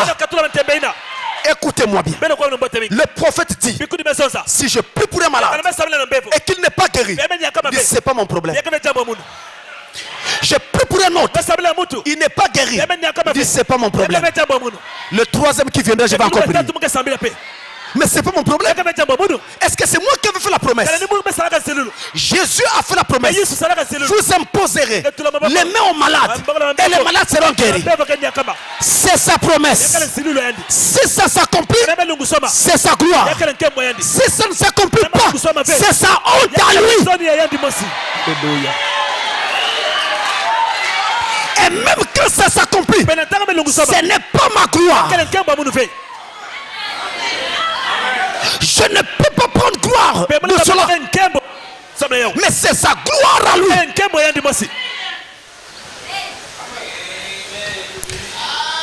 Une autre question très rapidement. Je ne sais pas si j'ai encore du temps. Shalom pasteur.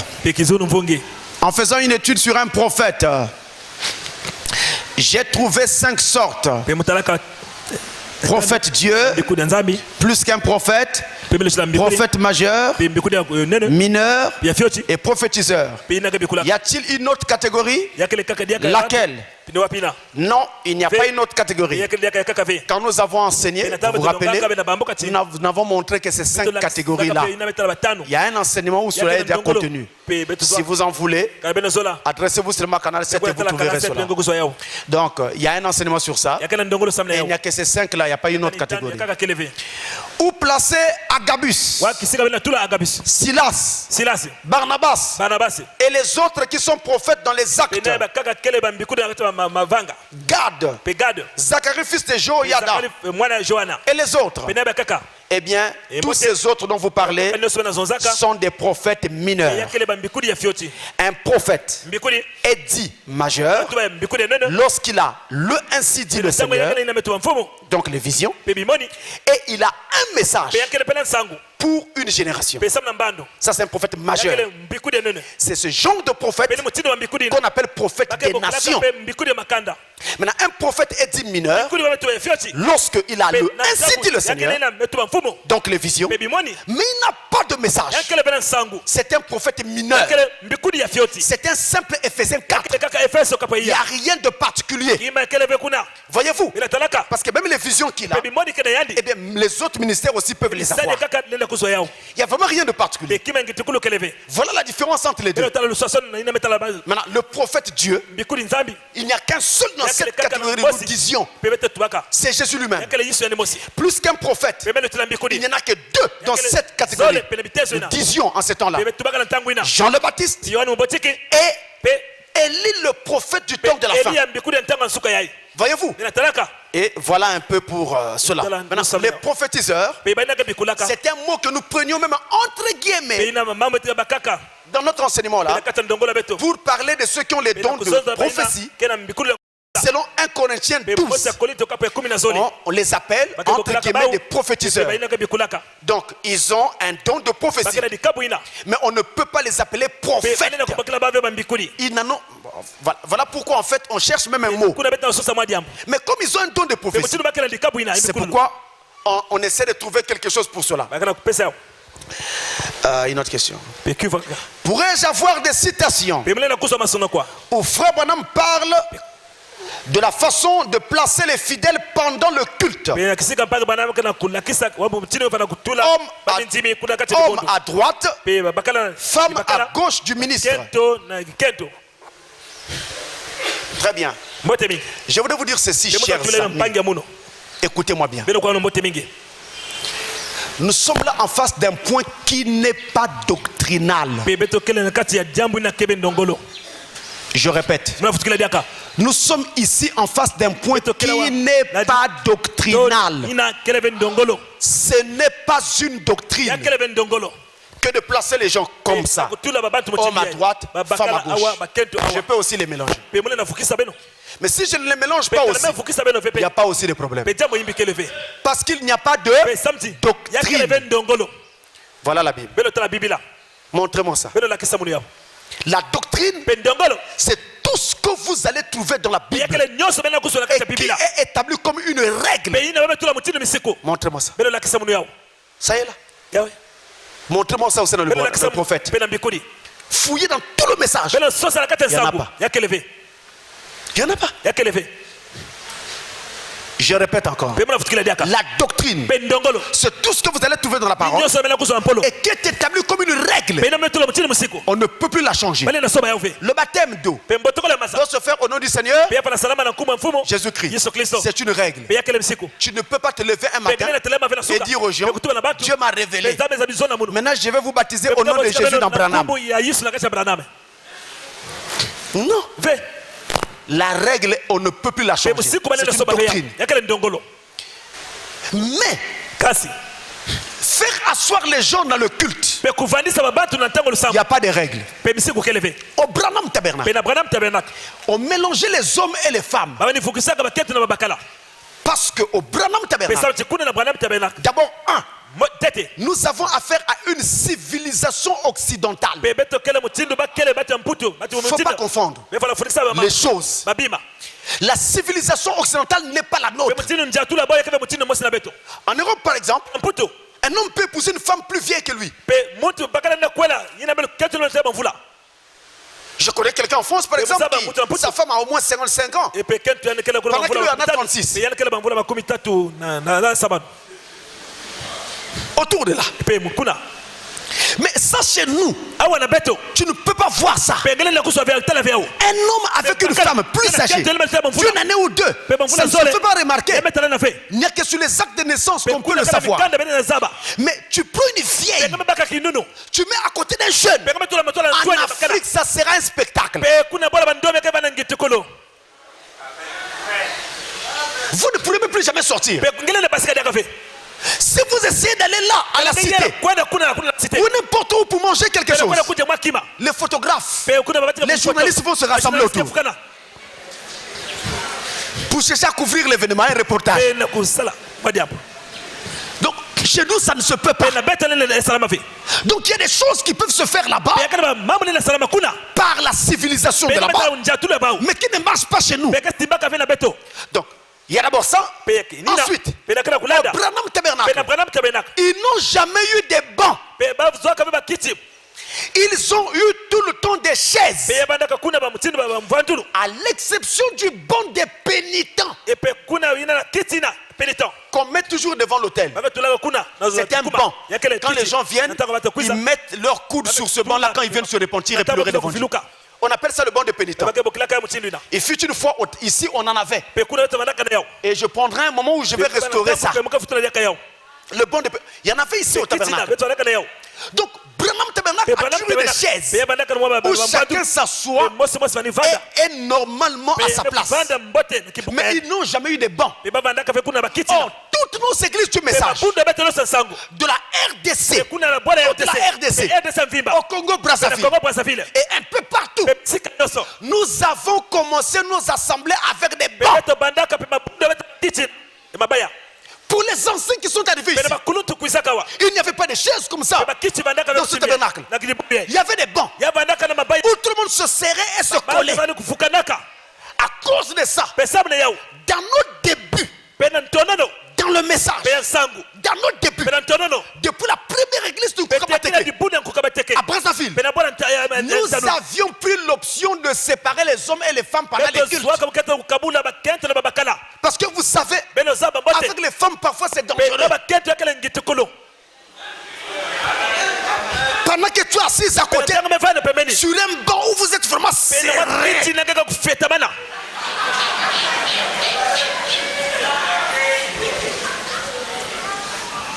on peut assister à des scènes où quelqu'un peut dire Amen. Amen. Il regarde autre chose. Amen. Amen. Et les gens se perdent. Pour éviter tout ça. Frère, un frère est venu me voir un jour. Pasteur, je vais me marier. Tu vas épouser qui? Non, pasteur, je vais épouser telle soeur. Il dit très bien, va lui parler. Elle est libre, il n'y a pas de problème, il n'y a vraiment rien. Va parler. Il arrive devant la sœur. Sœur. La sœur vient me voir. Il dit, mais pasteur, mais l'homme que tu m'as envoyé là, c'est un peu.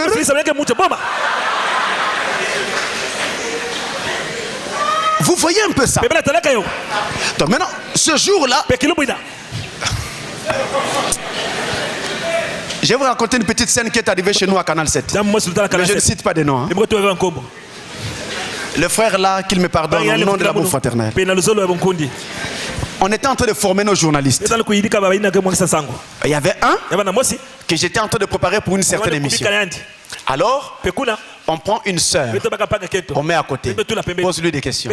Dans la formation, dès qu'on met la sœur en face du frère, le frère perd les pédales. Il bégaye. Qu'est-ce qui se passe, frère? Dis que son sang est bien. Pourtant tu parles bien.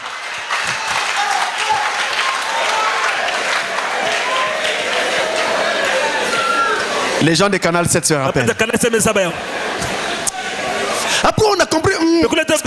Quand on prend telle soeur, on met en face de ce frère là, il est bouleversé complètement. On change de personne. Ça marche.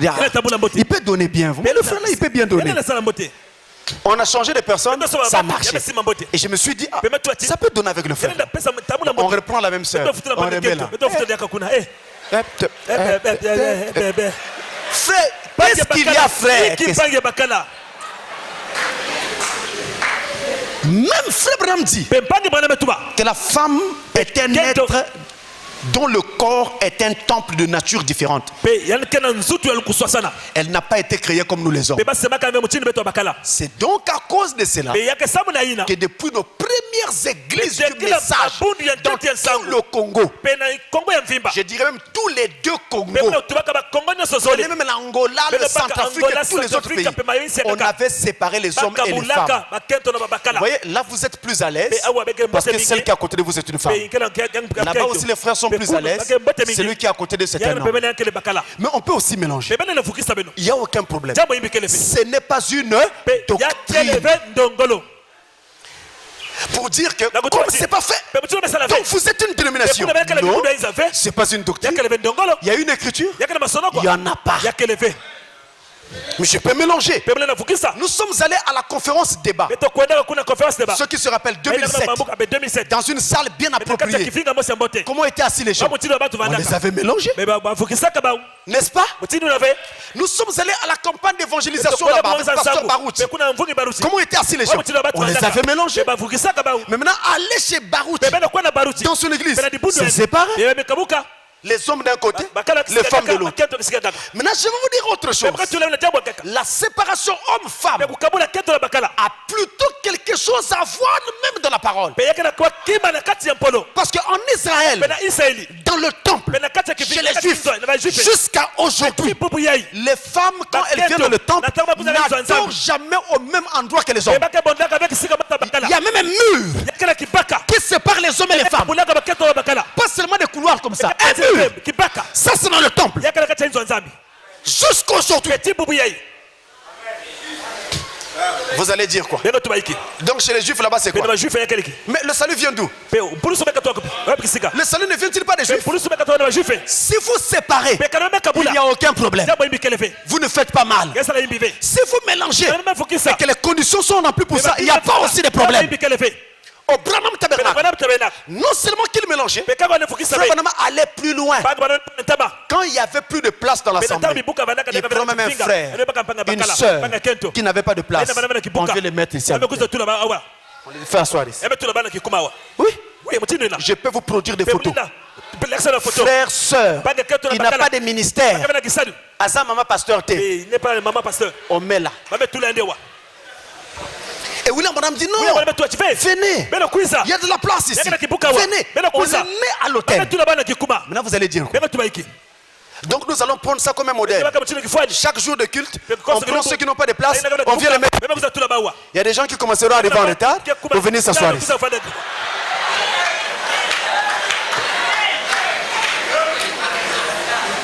Parce qu'il se dira non, quand je vais arriver à telle heure, comme le pasteur n'aime pas que les gens disent, il va m'appeler bonsoir. Et il vient s'asseoir. Ministre pour une journée. Non. Je répète, frère, vous connaissez ma sincérité devant vous et ma droiture dans l'enseignement. La Bible est là. Je pose ma main. Ce n'est pas une doctrine que vous mélangez, que vous ne mélangez pas. Ce n'est pas une doctrine. Que vous le faites ou pas, ça ne change rien. Est-ce que c'est clair? On ne peut pas faire de ça une doctrine pour aller faire des histoires. Non. C'est une mauvaise compréhension. Ce n'est pas une doctrine. Un jour, il y a un prédicateur qui prêchait que Frère Branham avait dit que les hommes, pardonnez-moi, ça peut aider, hein, excusez-moi, que Frère Branham avait dit les hommes doivent porter des caleçons, mais pas des slips. Et il en a fait une doctrine. Vous frères, vous devez mettre des caleçons. Vous pouvez imaginer Dieu en train de faire de ça une doctrine, parce que ça va me sauver en quoi? Caleçon. Donc devant il y a une poche.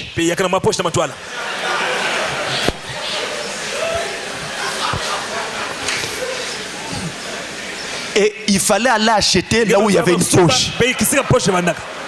Tous ceux qui prenaient là où il n'y avait pas de poche, ils ne sont pas dans la révélation. C'est ça que nous avons connu dans ce message. Et c'est à ça que de telles choses nous ramènent. Je ne veux pas ça. Restons équilibrés. La doctrine reste la doctrine. On ne la change pas. Mais tous les points qui ne sont pas doctrinaux, il n'y a aucun problème. Je prends un cas. Quelqu'un monte à la chair. Un prédicateur. Et le peuple acclame. Ce n'est pas une doctrine. Si vous le faites, il n'y a aucun péché. Si vous ne le faites pas, il n'y a pas de péché. Est-ce que vous comprenez un peu ça? Parce que l'acclamation peut être spontanée. Vous êtes content de voir arriver votre pasteur, ou vous êtes content parce que la parole va bientôt être prêchée. Spontanément vous acclamez. Vous comprenez? Même si vous le faites tous les jours, même si vous ne le faites que par moment, ou même si vous ne le faites pas du tout, ce n'est pas une doctrine. Il n'y a pas d'écriture qui dit faites, ne faites pas. Ni dans la Bible, ni dans le message, il n'y en a pas. Vous parlez à un ancien. Je sais de quoi je parle. Quand je dis que ce n'est pas une doctrine, il n'y en a pas. Ça n'existe pas. Donc ne faisons pas des problèmes là où on n'avait pas besoin d'avoir des problèmes. Soyons équilibrés. Vous dites Amen. Frère Branham aimait manger, je termine, l'écureuil. Hein? Maintenant dans le message, c'était devenu, si tu ne manges pas l'écureuil, tu n'as pas encore la révélation de cette tonnerre. Moi aussi, j'avais été emballé par ça. Je suis arrivé dans un village, il y avait un frère qui faisait la chasse à l'écureuil. Je lui ai dit, frère, tue-moi un écureuil. Je vais goûter ça pour que les 7 tonnerres soient au complet. Il est allé à la chasse. Il a tué un écureuil. Il dit, pasteur, c'est bon. On amène l'écureuil, on apprête, on prépare. Mes frères, j'essaie de manger ça. Les dents ont failli sauter. Je suis sérieux. Sa chair est dure. Pour les gens qui ont des dents comme nous là, ça va partir. Mais quant au goût, ah frère, laisse. Là il faut essayer. C'est vraiment bon. Mais c'est une petite souris de brousse avec une chair trop dure. Ça. Mais Frère Branham aimait ça. Ce n'est pas parce que Frère Branham aimait manger ça que moi aussi je dois aimer manger ça. Ça c'est lui. Il y a des choses que eux ils trouvent facilement là-bas chez eux. Ici tu vas aller voir le curé. Il faut aller dans les villages. Bon, Branham aimait la tarte aux cerises. Quand vous allez dans les pâtisseries là, vous prenez quoi? Les croissants. Le gâteau le mieux connu des Congolais. Dès que tout le monde rentre là, donnez-moi un croissant. Croissant au beurre. Mais William Branham, c'est pas les croissants. Il aimait la tarte aux cerises. Demandez la tarte. Est-ce que la tarte aux cerises est même faite? La tarte, on peut trouver mon cerise, je ne suis pas très sûr. Parce que les cerises là, il faut les avoir tout le temps. Ici, on n'en produit pas. Où est-ce qu'on produit les cerises? Même chose avec la Sainte Seine. Le vin de la Sainte Seine, pour le fabriquer, il faut avoir des raisins. On n'achète pas le vin du commerce. Donc, il y a des conditions auxquelles nous nous sommes soumis. Mais on ne peut pas changer la règle. Parce que la Sainte Seine, c'est une doctrine. On ne peut pas modifier. Quand je la fais, je dois la faire avec le vin fait à partir des raisins. C'est la doctrine. On ne peut rien changer. On ne peut rien ajouter. Mais tout ce qui n'est pas doctrinal, pas de problème. Branham Tabernacle, au départ, le tabernacle avait une histoire d'à peu près 240 places assises seulement. 240 places assises seulement. Mais nous, quand nous avons fait ce tabernacle, nous l'avons fait pour qu'il puisse avoir au moins dans la salle 1000 personnes. Donc on est en dehors de la parole. Il fallait faire seulement 240 places. Puisqu'il faut prendre tout le modèle là-bas. Donc même les cravates, les chaussures de Branham, prenaient aussi les modèles. Beaucoup sont des modèles, les chaussures là. Les chaussures que portait Branham à l'époque, beaucoup ne sont plus à la mode aujourd'hui. Allez prendre, mettez. Et on voyait maintenant tout le monde avec des grosses ceintures. Là on écrit Bill. Mais est-ce que toi tu t'appelles Bill? Et on a vu les pasteurs, tout le monde avec un feutre. Un feutre sur la tête. C'est quoi c'est? On appelle ça les fils de Kiss. Ils imitent l'extérieur, mais ils ne prennent pas le temps de s'asseoir sur la réalité. Retenez, la doctrine, c'est la règle. Elle est biblique, elle est dans le message et on ne peut pas changer ça. Mais tout ce qui n'est pas doctrinal, il n'y a pas une règle. Même si ça y est dans Frère Branham, mais quand il n'a pas fait une règle autour de ça, n'en faisons pas une doctrine. Que Dieu vous bénisse.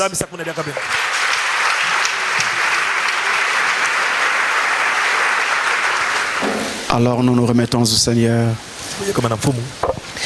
Quelle attraction sur la montagne,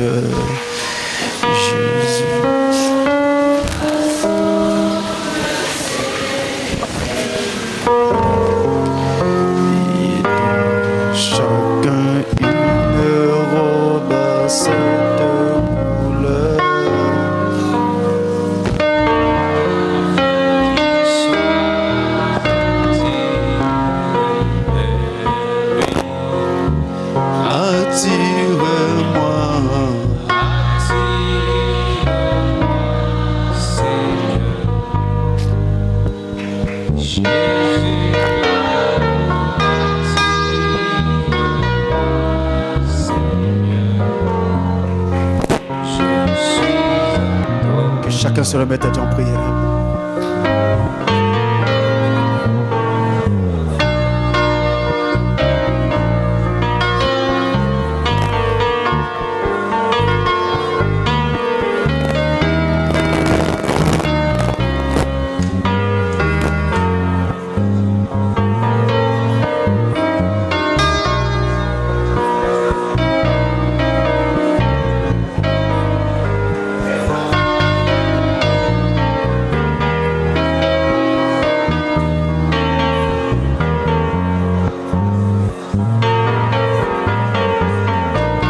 Dieu notre Père Céleste,